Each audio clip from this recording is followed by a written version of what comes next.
Student देखिए previous lecture में मैंने आपको लूपिंग के बारे में बताया था। व्हाइल लूप इट मीन जो आपकी फर्स्ट लूप है पाइथन प्रोग्रामिंग की। सी प्लस प्लस में और अदर में 3 तरह की लूप होती है, बट यहाँ पर आपकी 2 तरह की लूप है, व्हाइल एंड फॉर। ठीक है, 2 तरह की लूप होती है, व्हाइल और फॉर। वहां सी प्लस प्लस में एक डू व्हाइल और जुड़ जाती है, तो उसको नहीं पढ़ना है, कोई दिक्कत नहीं। 2 ही तरह की लूप है यहाँ पर, आपकी व्हाइल और आपकी फॉर। ठीक है, तो अभी तक स्टूडेंट हम जो प्रोग्रामिंग कर रहे थे, प्रोग्रामिंग कैसे कर रहे थे? प्रोग्रामिंग स्टूडेंट हम कर रहे थे कैसी प्रोग्रामिंग, जिसमें जिसमें जिसमें क्या हो रहा था आपका, इट मींस स्टार्टिंग भी फिक्स है और एंडिंग भी फिक्स है। क्या बेटा? जिसमें स्टार्टिंग भी फिक्स है एंड एंडिंग भी फिक्स है आपकी। ठीक है ना? जैसे मान लो मुझे 1 से लेकर 100 तक नंबर प्रिंट करना, सिंपल प्रोग्राम बताया था अभी तक। 2 से लेकर कितने तक नंबर प्रिंट करने। इट मींस कहने का मतलब है अभी तक जो मैंने आपको लूपिंग बताई, उसकी स्टार्टिंग का स्टेप भी फिक्स था और एंडिंग का स्टेप भी फिक्स था और अपडेशन भी फिक्स था। ठीक है, 1 से लेकर 100 तक प्रिंट करना है, 1 2 3 4 5 6 7, तो आपका यहाँ स्टार्टिंग भी फिक्स है 1, 100 एंडिंग भी फिक्स है और अपडेशन भी फिक्स है। बट आज मैं आपकी प्रोग्रामिंग बताऊंगा जिसमें आप जितने तक लूप चाहे वहां तक प्रोसीड कर सकते हैं। ऐसा नहीं है कि आपने 100 तक की आपने कोई काउंटिंग प्रिंट करने का प्रोग्राम बना दिया, आप जितनी बार भी उस लूप को प्रोसीड करेंगे तो वो 1 से लेकर 100 तक ही प्रोसीड होगी। ऐसा नहीं है कितनी बार भी उसने प्रोग्राम को रन करोगे तो उसका आउटपुट सेम रहेगा। बट अब क्या होगा स्टूडेंट, अब ये लूप हमारी डिपेंड करेगी किसके ऊपर? लूप हमारी डिपेंड करेगी आपके इनपुट के ऊपर डिपेंड करेगी। किसके ऊपर डिपेंड करेगी? इनपुट के ऊपर। आप कितने कहां से स्टार्ट करना चाहते हैं, कहां पर आप क्लोज करना चाहते हैं, वहां इसकी लूप आपकी डिपेंड करेगी। ठीक है ना? जैसे मान लो आप चाह रहे हैं, पहली बार आपने प्रोग्राम रन किया 2 से मैं प्रोसीड करना चाह रहा हूँ 2 से 90 तक, तो ठीक है। दूसरी बार वो सेम प्रोग्राम आपने रन किया, मैं मान लो 5 से लेकर 50 तक करना चाह रहा हूँ, तो वो आपके ऊपर डिपेंड करेगा कि आप इनपुट कितना डाल रहे हैं, कहां से लेकर कहां तक आपको प्रोसीड करना है। ठीक है ना? तो आज वैल्यू बताता हूँ। ठीक है ना?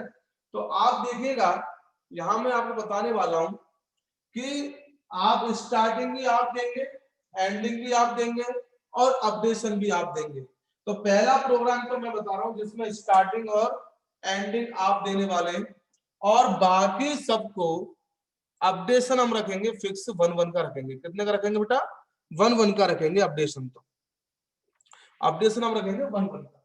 तो यहाँ स्टार्टिंग पर write a program to display the series from M to N with 1 updation.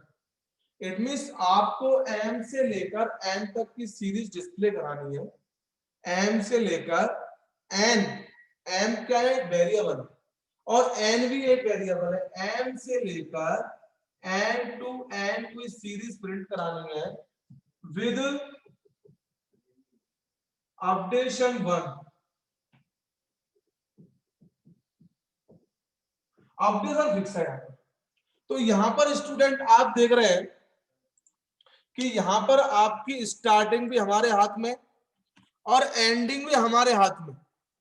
It means starting भी हमारे हाथ में और एंडिंग भी हमारे हाथ में है। जितनी हम वैल्यू देंगे m की, वहां से स्टार्ट होगा, जितनी n की वैल्यू देंगे वहां तक चलेगा और अपडेशन रहेगा 1। ऐसा प्रोग्राम बनाना। बट अभी तक जो हम प्रोग्राम बनाते थे वो कैसा प्रोग्राम बनाते थे, जिसमें स्टार्टिंग भी फिक्स थी, एंडिंग भी फिक्स थी, अपडेशन तो चलो फिक्स यहाँ भी वहां भी थी। ठीक है?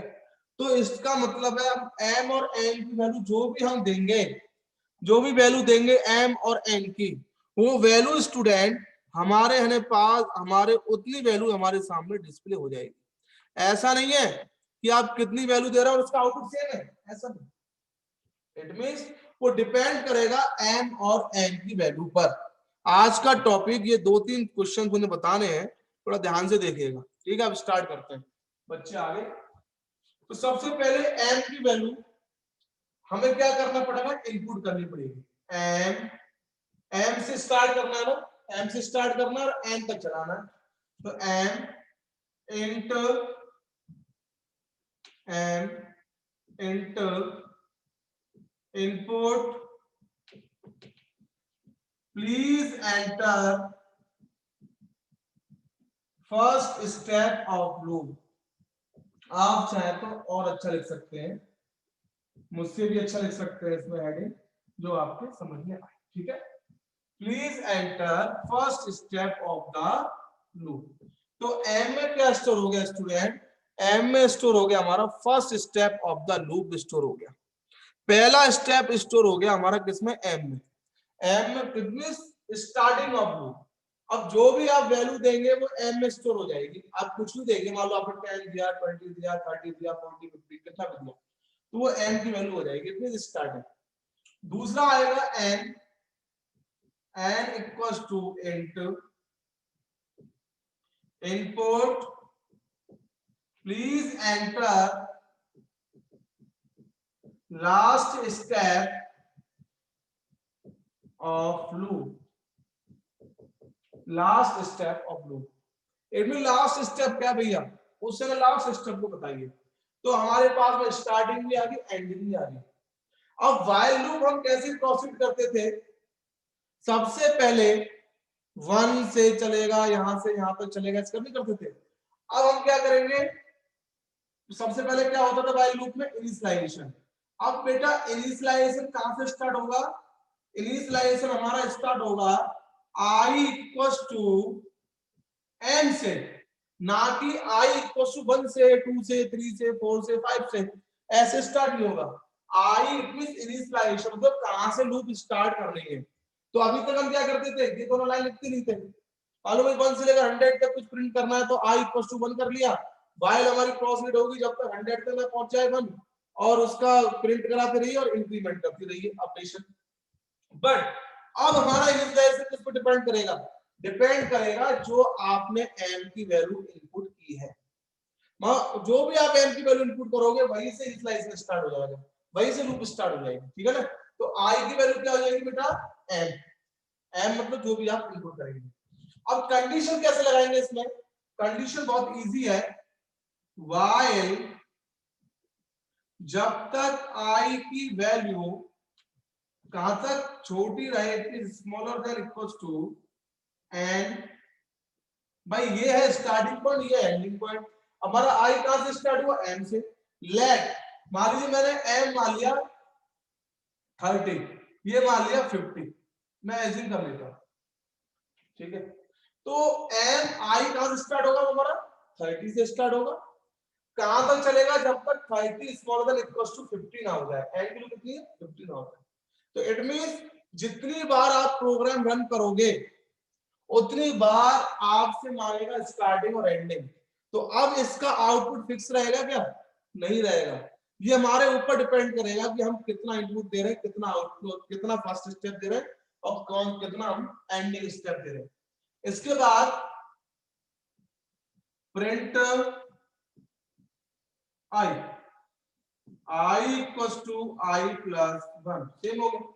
अब यहाँ पर स्टूडेंट क्या होने वाला है? मान लो 30 और 50 ले लेते हैं, तो आई की वैल्यू क्या हुई? आई की वैल्यू हो गई स्टूडेंट हमारी 30, तो और एन कितना है? 50। तो वो चेक करेगा कि 30 स्मॉलर देन इक्वल्स टू 50 है। यस, अंदर आया 30 प्रिंट हो गया। प्रिंट आई मतलब आई की वैल्यू, तो आई की वैल्यू क्या है इस समय? 30 से स्टार्ट हो रहा है ना, 30 प्रिंट हो जाएगी। अब इसके बाद आई कितना हो जाएगा? 31 हो जाएगा, बढ़ जाएगा। फिर वो चेक करेगा 31 स्मॉलर देन इक्वल्स टू 50 है। Yes, true condition. फिर आई की कितनी समय? 31 प्रिंट हो गया। इसके बाद आई कितना हो जाएगा? 32 हो जाएगा।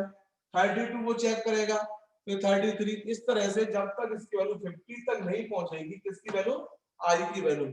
हमने स्टार्ट कहां से किया? 30 से, और 50 तक जब तक नहीं रीच करेंगे, जब तक नहीं पहुंचेगी, तो ये लूप हमारी प्रोसीड क्या होती रहेगी? प्रोसीड होती रहेगी। तो ये कहां तक चलेगा? 30 से लेना 50। अब मान लो इसी प्रोग्राम को मैं दोबारा रन करता हूं। दोबारा रन करने पर, दोबारा एग्जीक्यूट करने पर आपने एन की वैल्यू कुछ और दे दी, एन की वैल्यू कुछ और दे दी, करिए। तो इट मींस इसका मतलब है कि हम स्टार्टिंग और एंडिंग भी क्या बना सकते हैं? वेरिएबल टाइप की बना सकते हैं। ऐसा नहीं है कि हमने फिक्स्ड टाइप की बना ली। ऐसा नहीं है। हम इसको भी कैसे बना सकते हैं बेटा, हम इसको ही बना सकते हैं वेरिएबल टाइप। वेरिएबल टाइप मतलब कि कहां से लेकर कहां तक प्रोसीड होना है, ऐसा नहीं फिक्स कर दिया सब कुछ, आप भी यहाँ भी इसमें चेंज कर सकते। समझ में आ गया सबको? अभी प्रॉब्लम होगी तभी मैं थोड़ी देर बाद बताऊंगा। अब नेक्स्ट क्वेश्चन बताता हूँ। यहाँ स्टार्टिंग फिक्स है, एंडिंग सॉरी स्टार्टिंग वेरिएबल है, एंडिंग वेरिएबल है, अपडेशन फिक्स है हमारा। अपडेशन क्या है, अपडेशन 1 का हुआ है हर एक के नीचे। आप चाहें तो अपडेशन को भी अपने ऊपर इट मींस वेरिएबल टाइप का बना सकते हैं। क्या करना पड़ेगा स्टूडेंट, मुझे बस एक सिंपल सा है, एक अपडेशन के लिए एक वेरिएबल मान लेते हैं। क्या मान लेते हैं, इसमें थोड़ा सा चेंज करना पड़ेगा। क्या मान लेते हैं, यू मान लीजिए अपडेशन के लिए। ये तो स्टार्टिंग हो गई। एक हम मान लेते हैं यू, यू मान लेते हैं u equals to enter input please enter the updation. आप मुझसे भी अच्छा लिख सकते हैं और बढ़िया, ठीक है। अब देखो यहाँ पर स्टार्टिंग भी आप दे रहे हैं, एंडिंग भी आप दे रहे हैं, अपडेशन भी आप दे रहे हैं, तीनों की तीनों चीजें आप दे रहे हैं, ठीक है।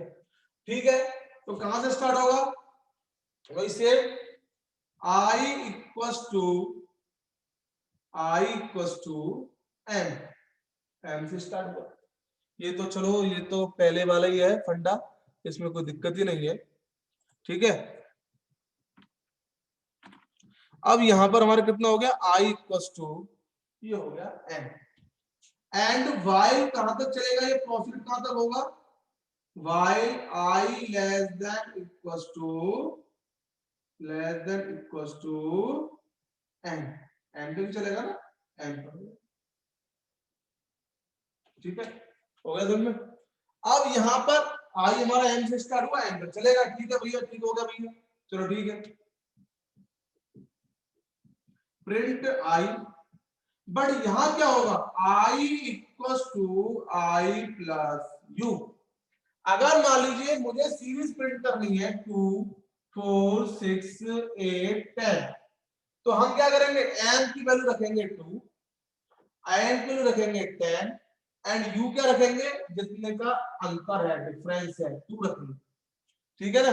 अब मुझे अगर मान लीजिए करनी है 1 3 5 7 9 से लेकर 99 तक, तो क्या करेंगे, स्टार्टिंग रखेंगे 1, n रखेंगे 99, u रखेंगे 2। तो इस तरीके से अब इन दिस प्रोग्राम, इस प्रोग्राम में स्टूडेंट क्या हुआ, हमारी स्टार्टिंग भी हमारे पास में आ गई, स्टार्टिंग भी हमारे पास आ गई, हमारे ऊपर डिपेंड है, एंडिंग भी हमारे ऊपर डिपेंड है, एंड आपका अपडेशन भी हमारे ऊपर डिपेंड है, ठीक है ना। तो यहाँ इट मींस आप लूप को वेरिएबल्स टाइप लूप भी बना सकते हो, फिक्स्ड टाइप लूप नहीं, वेरिएबल टाइप की लूप भी आप बना सकते हो। ऐसा नहीं है कि जो हम पढ़ते थे पहले, अरे भैया सब कुछ फिक्स है, इसमें आउटपुट आप करोगे वही आउटपुट आने वाला है, ऐसा नहीं है। आप क्या कर सकते हैं, कि सभी की सभी चीजों को क्या कर सकते हैं, वेरिएबल टाइप भी बना सकते हैं, ठीक है। तो ये हो गया हमारा क्या, while loop with m and u variable, m and u variable है इसमें, इसके अकॉर्डिंग ये आपका समझ में आ गया होगा आपके, ठीक है। एक लास्ट क्वेश्चन और है फॉर टुडे, 2 मिनट तो मैं आपको दूंगा इसमें कि आप थोड़ा सा लॉजिक लगाएं, फिर इसके बाद मैं बताऊंगा। देखो, write a program to, simple program है, कोई हार्ड नहीं है, write a program to display the table of any number, किसी नंबर की टेबल प्रिंट करना, किसी भी नंबर की टेबल, जो भी आप नंबर एंटर करें, मालूम है 2 कर दिया तो 2 की टेबल आ जाए, 5 कर दिया तो 5 की आ जाए, मैंने कर दिया 99 कर दिया तो 99 की आ जाए, जितना भी लिखूं, जितनी भी n की वैल्यू एंटर करूं, n मान लेते हैं कोई नंबर है, तो उस नंबर की टेबल प्रिंट हो जाए, इट मीन जितना भी n की वैल्यू में एंटर करूं। तो दोबारा सुन लीजिए, write a program to display the table of any number, any number का मतलब है जो आप एंटर करें। इस प्रोग्राम को मैं ऐसे बोल सकता हूं, अब इन दोनों प्रोग्राम में क्या अंतर बताना, write a program to display the table of 5। तो यहाँ क्या है हमारा फिक्स है, आप 5 की टेबल डिस्प्ले होनी चाहिए। तो 5 की टेबल कैसे करेंगे, सिंपल 5 की टेबल कैसे करेंगे, आई की वैल्यू 5 ले लीजिए, ले ली आई की वैल्यू 5, वाइल कहां तक प्रोसीड होगी, I smaller than equals to 50, print कर दीजिए, प्रिंट प्रिंट आई कर दीजिए एंड अपडेशन कितने का हो जाएगा, आई इक्वल्स टू आई प्लस 5। ये तो सिंपल है, ये तो हमारी 5 की टेबल प्रिंट होगी, सिंपल सिंपल प्रोग्राम है। क्योंकि पहले 5 होगा, 5 प्रिंट होगा, फिर 5 का 10 हो जाएगा, कंडीशन चेक करेगा, फिर 10 प्रिंट हो जाएगा, फिर 15 हो जाएगा, 15 कंडीशन चेक करेगा ट्रू है, 15 प्रिंट हो जाएगा, फिर 20, फिर 25, 30, 20, 20 भी 25 कंडीशन ट्रू, 20 कंडीशन ट्रू है, 20 प्रिंट हो जाएगा, 25 कंडीशन ट्रू है, 25 प्रिंट हो जाएगा, 5 बढ़ के 30 इस तरह से प्रिंट हो जाएगा, फिक्स है। बट मैंने प्रोग्राम क्या बोला स्टूडेंट, मैंने बोला write a program to display the count table of any number. किसी एक नंबर जो भी आप एंटर करें, जो नंबर आप एंटर करें, ऐसा नहीं फिक्स हो जाए प्रोग्राम, जो आप नंबर एंटर करें उसकी टेबल। तो आपको मैं 2 मिनट का मैंने समय दिया है, आप इसको खुद करिए, एक बार लॉजिक लगाइए, ये तो फिर मैं आपको बताऊंगा, ठीक है ना। 2 मिनट आप थोड़ा सा इसमें लॉजिक लगाइए, क्या लॉजिक लग सकता है, ठीक है।